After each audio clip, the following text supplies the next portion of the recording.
अध्याय 23 योग और प्यास। क्षमा की सर्पदंश से मुक्ति। विसूचिका हैजा। निवारणार्थ नियमों का उल्लंघन। गुरु भक्ति की कठिन परीक्षा। प्रस्तावना। वस्तुतः मनुष्य त्रिगुणमय 3 गुण अर्थात सत्व रज तम है तथा माया के प्रभाव से ही उसे भासित होने लगता है कि मैं शरीर हूँ। दैहिक बुद्धि के आवरण के कारण ही वह ऐसी धारणा बना लेता है कि मैं ही कर्ता और उपभोग करने वाला हूँ, और इस प्रकार वह अपने को अनेक कष्टों में फंसा लेता है। फिर उसे उससे छुटकारने का कोई मार्ग नहीं सूझता।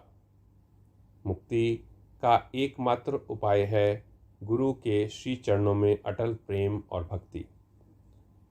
सबसे महान अभिनयकर्ता भगवान साईं ने भक्तों को पूर्ण आनंद पहुंचाकर उन्हें निज स्वरूप में परिवर्तित कर दिया है।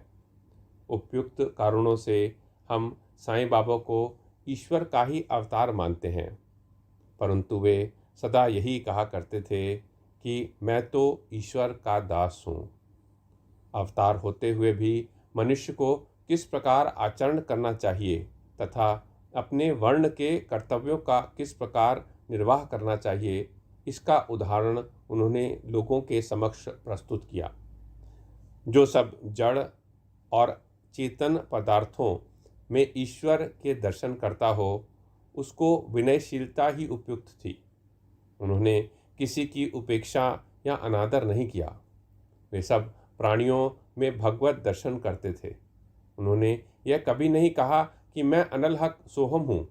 वे सदा यही कहते थे कि मैं तो याद हक दासो हम हूँ। अल्लाह मालिक सदा उनके होठों पर था। हम अन्य संतों से परिचित नहीं हैं और ना हमें ज्ञात है कि वे किस प्रकार आचरण किया करते थे अथवा उनकी दिनचर्या इत्यादि क्या है। ईश्वर कृपा से केवल हमें इतना ही ज्ञात है कि वे अज्ञान और बद्ध जीवों के निमित्त स्वयं अवतारणार्थ होते हैं। शुभ कर्मों के परिणाम स्वरूप ही हम में संतों की कथाएं और लीलाएं श्रवण करने की इच्छा उत्पन्न होती है, अन्यथा नहीं। अब हम मुख्य कथा पर आते हैं। योग और प्याज। एक समय कोई एक योगाभ्यासी नाना साहेब चंदोरकर के साथ शिरडी आया। उसने पतंजलि योग सूत्र तथा योग शास्त्र की अन्य ग्रंथों का विशेष अध्ययन किया था, परंतु वह व्यवहारिक अनुभव से वंचित था। मन एकाग्र न हो सकने के कारण वह थोड़े समय के लिए भी समाधि न लगा सकता था। यदि साईं बाबा की कृपा प्राप्त हो जाए तो उनसे अधिक समय तक समाधि अवस्था प्राप्त करने की विधि ज्ञात हो जाएगी। इस विचार से वह शिरडी आया और जब मस्जिद में पहुंचा तो साईं बाबा को प्याज सहित रोटी खाते देख उसे ऐसा विचार आया कि यह कच्ची प्याज सहित सूखी रोटी खाने वाला व्यक्ति मेरी कठिनाइयों को किस प्रकार हल कर सकेगा। साईं बाबा अंतर ज्ञान से उसका विचार जानकर तुरंत नाना साहब से बोले कि ओ नाना, जिसमें प्याज हजम करने की शक्ति है उसको ही उसे खाना चाहिए, अन्य को नहीं। इन शब्दों से अत्यंत विस्मित हो कर योगी ने साईं चरणों में पूर्ण आत्मसमर्पण कर दिया। शुद्ध और निष्कपट भाव से अपनी कठिनाइयाँ बाबा के समक्ष प्रस्तुत करके उनसे उनका हल प्राप्त किया और इस प्रकार संतुष्ट और सुखी होकर बाबा के दर्शन और उदी लेकर वह शिरडी से चला गया। क्षमा की सर्पदंश से मुक्ति। कथा प्रारंभ होने से पूर्व हेमाडपंत लिखते हैं कि जीव की तुलना पालतू तोते से की जा सकती है, क्योंकि दोनों ही बद्ध हैं, एक शरीर में तो दूसरा पिंजरे में। दोनों ही अपनी बद्धावस्था को श्रेयस्कर समझते हैं, परंतु यदि हरि कृपा से उन्हें कोई उत्तम गुरु मिल जाए तो वह उनके ज्ञान चक्षु खोलकर उन्हें बंधन मुक्त कर दे तो उनकी चेतना का स्तर उच्च हो जाता है, जिसकी तुलना में पूर्व संकीर्ण स्थिति सर्वथा तुच्छ ही थी। गत अध्याय में किस प्रकार श्री मिरिकर पर आने वाले संकट की पूर्व सूचना देकर उन्होंने उससे बचाया गया, इसका वर्णन किया जा चुका है। पाठक वृंद अब उसी प्रकार की एक और कथा श्रवण करें। एक बार श्यामा को विषधर सर्प ने हाथ की उंगली में डस लिया। समस्त शरीर में विष का प्रसार हो जाने के कारण वे अत्यंत कष्ट का अनुभव करके क्रंदन करने लगे और अब मेरा अंतकाल समीप आ गया है, ऐसा कहने लगे। उनके इष्ट मित्र उन्हें भगवान विठोबा के पास ले जाना चाहते थे, जहाँ इस प्रकार की समस्त पीड़ाओं की योग्य चिकित्सा होती है, परंतु श्यामा मस्जिद की ओर ही दौड़े, अपने विठोबा श्री साईं बाबा के पास। जब बाबा ने उन्हें दूर से आते देखा तो वे झड़कने और गाली देने लगे। वे क्रोधित होकर बोले, अरे ओ नादान कृतघ्न बमन, ऊपर मत चढ़, सावधान यदि ऐसा किया तो। और फिर गरजते हुए बोले, हट दूर हट, नीचे उतर। श्री साईं बाबा को इस प्रकार अत्यंत क्रोधित देख श्यामा उलझन में पड़ गया और निराश होकर सोचने लगा कि केवल मस्जिद ही मेरा घर है और साईं बाबा मात्र असहायों के आश्रयदाता हैं, और जब वे ही इस प्रकार मुझे यहाँ से भगा रहे हैं तो मैं अब किसकी शरण में जाऊँ।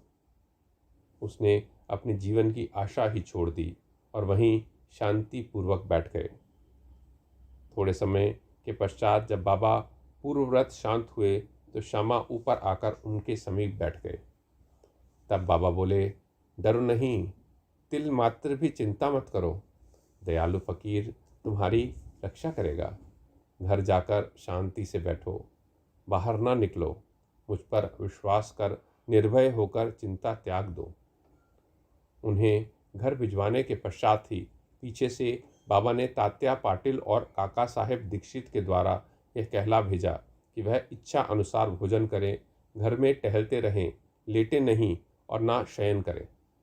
कहने की आवश्यकता नहीं कि आदेशों का अक्षरश पालन किया गया और थोड़े समय में ही वे पूर्णतः स्वस्थ हो गए। इस विषय में केवल यही बात स्मरण योग्य है कि बाबा के शब्द हट दूर हट नीचे उतर श्यामा को लक्ष्य करके नहीं कहे गए थे, जैसा कि ऊपर से प्रतीत होता है, वरन उस सांप और उसके विष के लिए ही यह आज्ञा दी, अर्थात श्यामा के शरीर में विष न फैलने की आज्ञा दी। अन्य मंत्र शास्त्रों में विशेषज्ञों की तरह बाबा ने किसी मंत्रोक्त चावल या जल आदि का प्रयोग नहीं किया। इस कथा और इसी प्रकार की अन्य कथाओं को सुनकर साईं बाबा के चरणों में यह दृढ़ विश्वास हो जाएगा कि यदि माया मुक्त संसार को पार करना हो तो केवल साईं चरणों का हृदय में ध्यान करो। हैजा महामारी विषुचिका। एक बार शिरडी विषुचिका के प्रकोप से दहल उठी और ग्रामवासी भयभीत हो गए। उनका पारस्परिक संपर्क अन्य गांव के लोगों से प्रायः समाप्त सा हो गया। तब गांव के पंचों ने एकत्रित होकर दो आदेश प्रसारित किए। प्रथम, लकड़ी की एक भी गाड़ी गांव में न आने दी जाए। द्वितीय, कोई भी बकरे की बलि ना दे। इन आदेशों का उल्लंघन करने वालों को मुखिया और पंचों द्वारा दंड दिया जाएगा। बाबा तो जानते ही थे कि यह सब केवल अंधविश्वास है और इसी कारण उन्होंने पंचों के आदेशों की कोई चिंता न की। जब ये आदेश लागू थे तभी एक लकड़ी की गाड़ी गांव में आई। सबको ज्ञात था कि गांव में लकड़ी का अधिक अभाव है, फिर भी लोग उस गाड़ी वाले को भगाने लगे। यह समाचार कहीं बाबा के पास पहुंच गया। तब वे स्वयं वहां आए और गाड़ी वाले से गाड़ी मस्जिद में ले चलने को कहा। बाबा के विरुद्ध कोई चूं चपट तक भी न कर सका। यथार्थ में उन्हें धूनी के लिए लकड़ियों की अत्यंत आवश्यकता थी और इसीलिए उन्होंने वह गाड़ी मोल ले ली। एक महान अग्निहोत्री की तरह उन्होंने जीवन भर धूनी को चैतन्य रखा। बाबा की धूनी दिन रात प्रज्वलित रहती थी और इसीलिए वे लकड़ियों को एकत्रित करके रखते थे। बाबा का घर अर्थात मस्जिद सबके लिए सदैव खुली थी। उसमें किसी ताले चाबी की आवश्यकता न थी। गांव के करीब लोग अपने उपयोग के लिए उसमें से लकड़ियां निकाल भी ले जाया करते थे, परंतु बाबा ने इस पर कभी कोई आपत्ति न की। बाबा तो संपूर्ण विश्व को ईश्वर से ओत-प्रोत देखते थे, इसलिए उनमें किसी के प्रति घृणा या शत्रुता की भावना न थी। पूर्ण विरक्त होते हुए भी उन्होंने एक साधारण गृहस्थ का सा उदाहरण लोगों के समक्ष प्रस्तुत किया। गुरु भक्ति की कठिन परीक्षा। अब देखिए दूसरे आदेश की भी बाबा ने क्या दशा की। वह आदेश लागू रहते समय कोई मस्जिद में एक बकरा बलि देने लाया। वह अत्यंत दुर्बल, बूढ़ा और मरने वाला था। उस समय मालेगांव के फ़कीर पीर मोहम्मद उर्फ बड़े बाबा भी उनके समीप ही खड़े थे। बाबा ने उन्हें बकरा काटकर बलि चढ़ाने को कहा। श्री साईं बाबा बड़े बाबा का आदर किया करते थे, इस कारण वे सदैव उनके दाहिनी ओर ही बैठा करते थे। सबसे पहले वे ही चिलम पीते और फिर बाबा को देते थे, बाद में अन्य भक्तों को। जब दोपहर को भोजन परोस दिया जाता तब बाबा बड़े बाबा को आदरपूर्वक बुलाकर अपने दाहिनी ओर बिठाते और तब सब भोजन करते। बाबा के पास जो दक्षिणा होती उसमें से वे 50 रुपये प्रतिदिन बड़े बाबा को दे दिया करते थे। जब वे लौटते तो बाबा भी उनके साथ 100 कदम तक जाया करते थे। उनका इतना आदर होते हुए भी बाबा ने उनसे बाबा बकरा काटने को कहा तो उन्होंने अस्वीकृत कर स्पष्ट शब्दों में कह दिया कि बलि चढ़ाना व्यर्थ ही है। तब बाबा ने श्यामा से बकरे की बलि के लिए कहा। वे राधा कृष्ण माई के घर जाकर एक चाकू ले आए और उसे बाबा के सामने रख दिया। राधा कृष्ण माई को जब कारण का पता चला तो उन्होंने चाकू वापस मंगवा लिया। अब श्यामा दूसरा चाकू लाने के लिए गए, किंतु बड़ी देर तक मस्जिद में न लौटे। तब काका साहेब दीक्षित की बारी आई। वह सोना सच्चा तो था, परंतु उसको कसौटी पर कसना भी अत्यंत आवश्यक था। बाबा ने उनसे चाकू लाकर बकरा काटने को कहा। वे साठेवाड़ा से एक चाकू ले आए और बाबा की आज्ञा मिलते ही काटने को तैयार हो गए।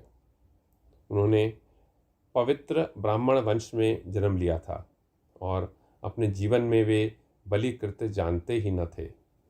यद्यपि हिंसा करना निंदनीय है, फिर भी वे बकरा काटने के लिए उद्यत हो गए।